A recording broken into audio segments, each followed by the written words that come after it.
Эрхэм хүндэт Монгол хүн танд энэ өдрийн мэндийг хүргэе. Миний бие сэтгэл залчимч Эрдэнэтр байна. Манай төвөөс та бүхэндээ зориулж YouTube суваг дээр цуврал ховс тавих гэж байгаадаа би туйлын баяртай байна. Энэ цувралын хамгийн ихний ховс болох өөрийгөө ховсдох ховс байгаа.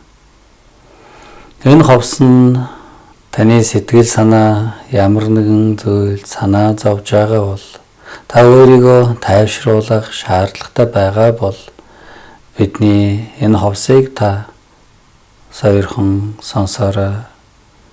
Энэ ховсыг хэрхэн сонсох талаар танд зөвлөхөд та юуны түрүүнд чихвчээр сонсох юм бол илүү сайн ховсондоо орж өгдөг. Мэдээж хамгийн түрүүнд орчноо бүрдүүлэх хэрэгтэй.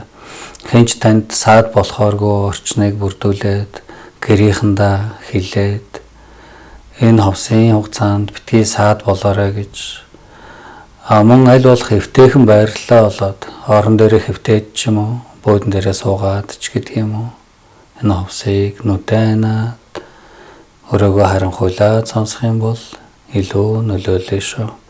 Нөгөө талаар мэдээж аливаа зүйлийг шууд сурдаггүйгийн адилаар энэ ховсыг эхний удаа сонсоод та юу ч мэдрэхгүй байж болно. Гагцхүү шантралгүйгээр зорилгоо бодон ирээдүйд амар амгалан тайван болох ёстой шүү гэдэг зорилгынхаа дагуу өөрийнхөө төлөө энэ ховсыг сонсоор магадгүй 10-20 удаач сонсох тохиолдол гарна. Таны яг сэтгэл зүйн тухайн үеийн төлөв байдлаас хамаарат заримдаа та маш сайн орно, заримдаа орохгүй зүгээр сонсоод өнгөрч магадгүй.